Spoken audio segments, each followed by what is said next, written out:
एक गुरु अपने शिष्यों को उपदेश दे रहे थे।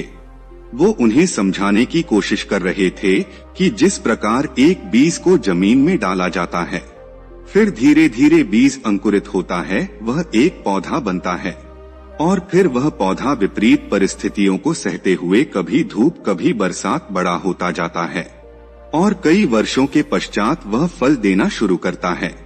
लेकिन इंसान की सबसे बड़ी गलती यही होती है कि वह जब मेहनत करता है तो उसका फल उसे तुरंत चाहिए होता है, लेकिन प्रकृति में ऐसा कहीं भी नहीं होता।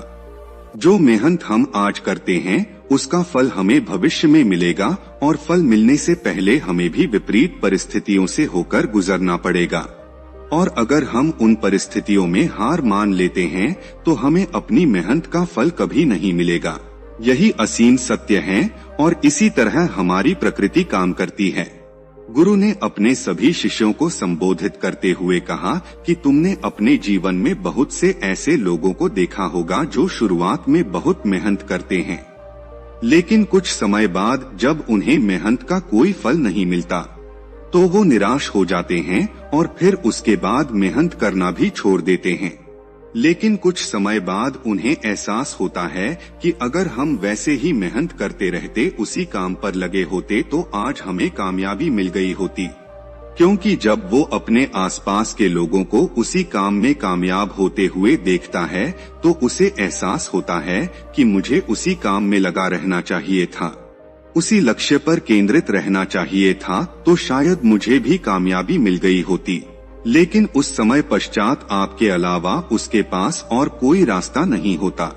न तो वह दोबारा पीछे पलटकर समय को बदल सकता है और न ही वह भविष्य में उसी काम को दोबारा से शुरू करने की हिम्मत जुटा पाता है। जब वह गुरु अपना उद्देश्य उन शिष्यों को सुना रहे थे, तभी उनको उद्देश्य एक बुजुर्ग आदमी भी खड़ा होकर सुन रहा था। वो अचानक से बीच में बोल पड़ा। उसने कहा, गुरुवर, मेरी उम्र काफी ज्यादा हो चुकी है, पूरी उम्र का अनुभव है मेरे पास और मैंने अपने जीवन में यह भी पाया है कि बहुत से लोग पूरी मेहनत करते हैं, कभी हार नहीं मानते, लेकिन उसके बावजूद उन्हें सफलता नहीं मिलती। मैं खुद इसका बहुत बड़ा उदाहरण हूँ। मैंने अपना पूरा जीवन एक ही लक्ष्य पर केंद्रित रखा, लेकिन उसका फल मुझे आज तक नहीं मिला। तुम्हें यह कैसे मान लूं कि जो आप कह रहे हैं वह सही है?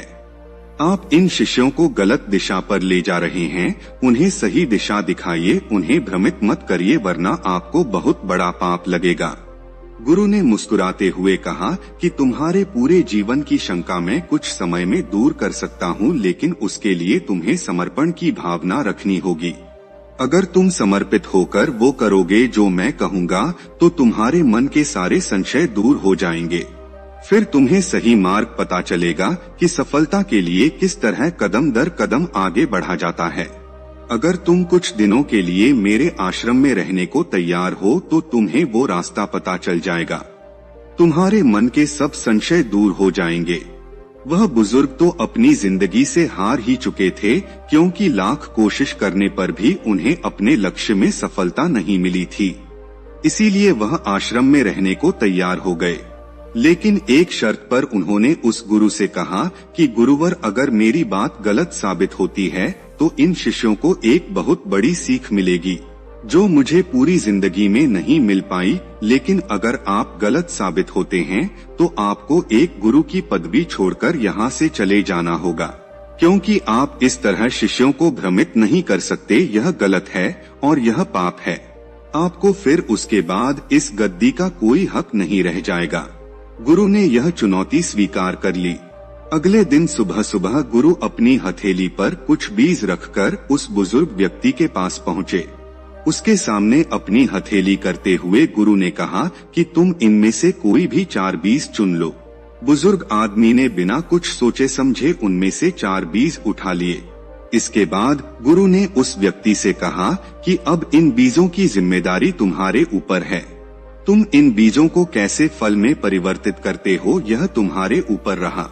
इसके लिए तुम आश्रम का कोई भी हिस्सा चुन सकते हो और किसी भी प्रकार की सहायता की जरूरत हो तो तुम सीधा मेरे पास आ सकते हो। बुजुर्ग आदमी ने आश्रम का वह हिस्सा चुना जहाँ पर बहुत से पौधे नहीं थे। जो जमीन खाली थी और जहाँ पर सिर्फ घास उगी हुई थी, उसने थोड़ी थोड़ी दूरी पर कुछ मिट्टी हटाकर वह बीज वहाँ पर डाल दिए और नियमित रूप से उन बीजों की देखभाल करने लगा। उस समय से उनमें पानी देता किसी भी पशु या पक्षी को उसके पास आने भी नहीं देता। कुछ समय बाद उन बीजों में से पौधे निकलने लगे, लेकिन पौधे सिर्फ 3 बीजों में से निकले। एक बीज में से कोई पौधा नहीं निकला, मतलब कि वो बीज वहीं जमीन में खराब हो चुका था।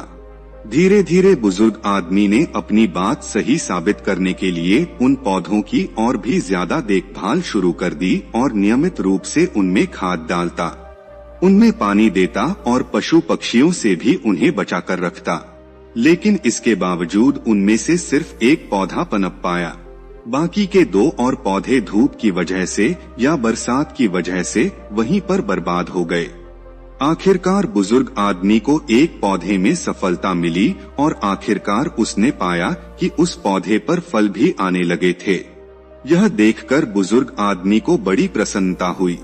वो जल्दी से गुरु को बुलाकर लाए, उन्हें दिखाने के लिए कि जो पौधा उन्होंने लगाया था उसमें अब फल आने लगे हैं। गुरु ने जब यह देखा तो उन्होंने बुजुर्ग आदमी से एक सवाल पूछा। उन्होंने पूछा कि मैंने तुम्हें 4 बीज दिए थे, लेकिन उसमें से सिर्फ 3 ही पौधे बन पाए और तीनों पौधों में से सिर्फ एक ही पेड़ बन पाया जो आज फल दे रहा है। ऐसा क्यों हुआ? बुजुर्ग व्यक्ति ने कहा कि गुरुवर, ऐसा ही होता है। हर बीज पेड़ नहीं बनता, लेकिन 4 बीजों में से एक तो पेड़ बना। क्या यह कम सफलता है? इसके बाद संध्या समय उपदेश का वक्त हो चला था। सभी शिष्य अपने अपने स्थानों पर उपदेश सुनने के लिए बैठे हुए थे।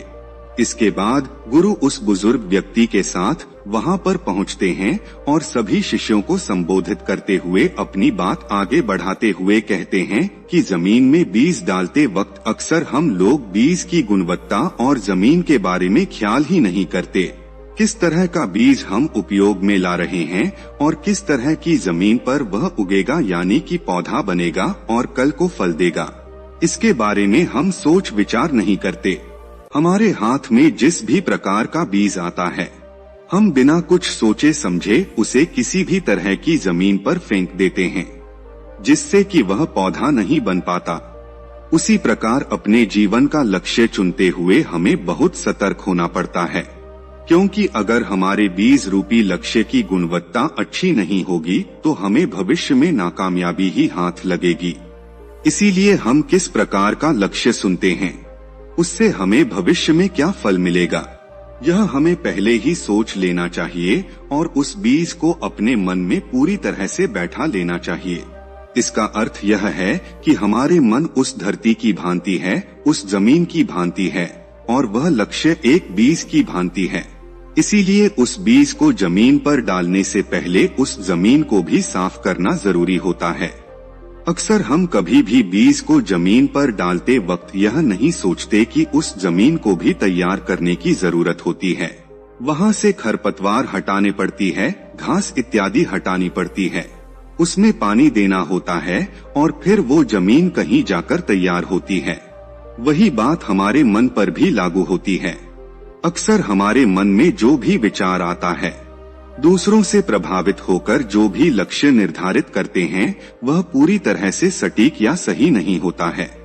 वह दूसरों से प्रभावित होकर लिया गया फैसला होता है। लेकिन अगर हम ध्यान के द्वारा अपने मन की जमीन को खाली कर देते हैं, अपने मस्तिष्क को विचारों से खाली करके निष्पक्ष होकर उस लक्ष्य के बारे में सोचते हैं, विचार करते हैं और यह देख पाते हैं कि भविष्य में लक्ष्य मुझे किस प्रकार के फल देगा, तो फिर वह बीज हमारे मन में और भी गहरा बैठता चला जाता है और उसका परिणाम हमें भविष्य में उसी रूप में मिलता है। यह 2 बातें याद रखते ही हम अपने लक्ष्य में कामयाब हो जाएं। ऐसा भी जरूरी नहीं होता, क्योंकि विपरीत परिस्थितियां हमेशा आती रहती हैं। लेकिन एक समझदार आदमी हमेशा जानता है कि विपरीत परिस्थितियां उसे मजबूत बनाने के लिए आती हैं, ना कि उसे कमजोर बनाने के लिए।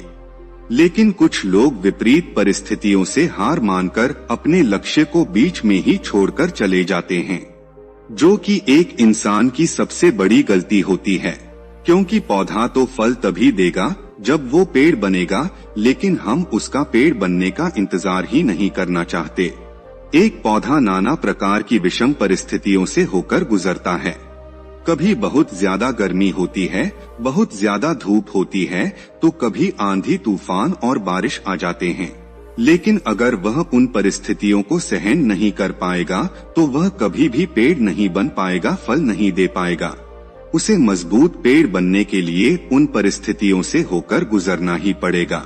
इसी प्रकार एक इंसान को भी समाज के ताने सहने पड़ते हैं। कोई लोग कहेंगे इतना वक्त हो गए इसको काम करते हुए, लेकिन इसको सफलता नहीं मिल रही, यह तो मूर्ख है, इतना समय कौन देता है किसी काम में। लेकिन यह सब विपरीत परिस्थितियां होती हैं, और जो आदमी इनको पार कर जाता है वह अपने लक्ष्य के लिए और भी मजबूती के साथ तैयार होता रहता है। और आखिर में यह सब काम पूरे होने के बाद एक इंसान की सबसे बड़ी ताकत होती है उसका संयम। उसको इंतजार करना पड़ेगा, उसे संयम रखना होगा, उसे चुप रहकर निरंतर अपने लक्ष्य की तरफ बढ़ते रहना होगा। और एक दिन ऐसा भी आएगा जब वह पौधा पेड़ बन जाएगा और वह पेड़ बहुत ही मीठे फल देगा, क्योंकि जितना समय एक पेड़ को बड़ा होने में लगता है उतने ही मीठे फल उसके पाए जाते हैं। इसीलिए जिंदगी में कभी हार मत मानना, अपने लक्ष्य की तरफ निरंतर बढ़ते रहना।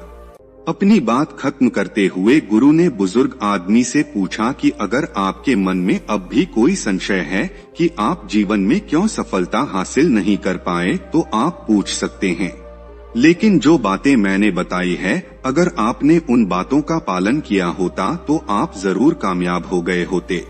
बुजुर्ग आदमी ने हाथ जोड़कर गुरुवर को कहा कि हे गुरुवर, यह शिष्य बहुत ही किस्मत वाले हैं कि इन्हें आप जैसा मार्गदर्शक मिला। काश मुझे भी अपनी जवानी में ऐसा ही मार्गदर्शन करने वाला कोई गुरु मिला होता तो मैं भी अपने जीवन में कामयाब हो सकता था। लेकिन कम से कम आज तो मुझे पता चला कि मुझसे क्या गलतियां हुई थी और क्या कमियां रही थी। शायद मैं अपने बच्चों को सही शिक्षा दे पाऊं, शायद उन्हें सही रास्ता दिखा पाऊं। आज मेरी आंखें खुल गई, लेकिन दर्द इस बात का है कि मेरी आंखें इतनी देर से खुली है, अब मेरे पास करने के लिए भी कुछ नहीं बचा। अगर अब यह ज्ञान ग्रहण कर भी लूंगा तो उससे मेरा क्या बदलाव होगा? यह सिर्फ दुख और पीड़ा देगा कि मुझसे यह गलतियां हुई। गुरुवर ने बुजुर्ग व्यक्ति की पीठ थपथपाते हुए कहा कि इस जिंदगी में ज्ञान ग्रहण करने के लिए कोई उम्र नहीं होती है। तुम्हें लग रहा है यह कि तुम्हारा समय बीत चुका है, लेकिन जरा यह सोचो कि जाने से पहले यानी कि मरने से पहले तुम्हें एक असीम सत्य के बारे में पता चला, एक ज्ञान के बारे में पता चला, अपनी गलतियों के बारे में पता चला। कितने ही लोग ऐसे होते हैं दुनिया में जो यह जाने बिना चले जाते हैं कि उनसे जीवन में क्या क्या गलतियां हुई है। तुम तो किस्मत वाले हो, तुम्हें तो पता चल गया है। तुम आने वाली पीढ़ियों को सही रास्ता दिखा सकते हो, और सही रास्ता दिखाने से ज्यादा बड़ा काम या ज्यादा बड़ा लक्ष्य इस दुनिया में कोई नहीं हो सकता। अगर कोई लक्ष्य सिर्फ हम अपने लिए निर्धारित करते हैं तो उससे सिर्फ हमारा भला होता है, लेकिन जब हम दूसरों का मार्गदर्शन करते हैं तो उससे पूरी कायनात का भला होता है, पूरी दुनिया उससे प्रेरित होती है। इसीलिए निराश मत होना, जीवन के प्रति सकारात्मकता हमेशा बनाए रखना। गुरुवर ने अपना उपदेश खत्म करते हुए कहा कि कल से हम एक ही लक्ष्य पर काम करना शुरू करेंगे। उस लक्ष्य को अपने मन रूपी धरती में पूरी तरह से बोएंगे ताकि वह भविष्य में अच्छे फल दे सके। तो दोस्तों, कैसी लगी यह कहानी आपको कमेंट सेक्शन में जरूर बताना, और अच्छी लगी हो तो आपके अपने चैनल धर्मार्थ ब्रांड को सब्सक्राइब जरूर करना और नोटिफिकेशन बेल को जरूर प्रेस कर देना, क्योंकि जब भी हम ऐसी ज्ञानवर्धक कहानियां डालेंगे तो आपके पास सीधी नोटिफिकेशन पहुंचेगी, आपसे कोई भी ज्ञान या कोई भी कहानी मिस नहीं होगी। तो मिलते हैं अगले कहानी में, तब तक के लिए अपना ख्याल रखें।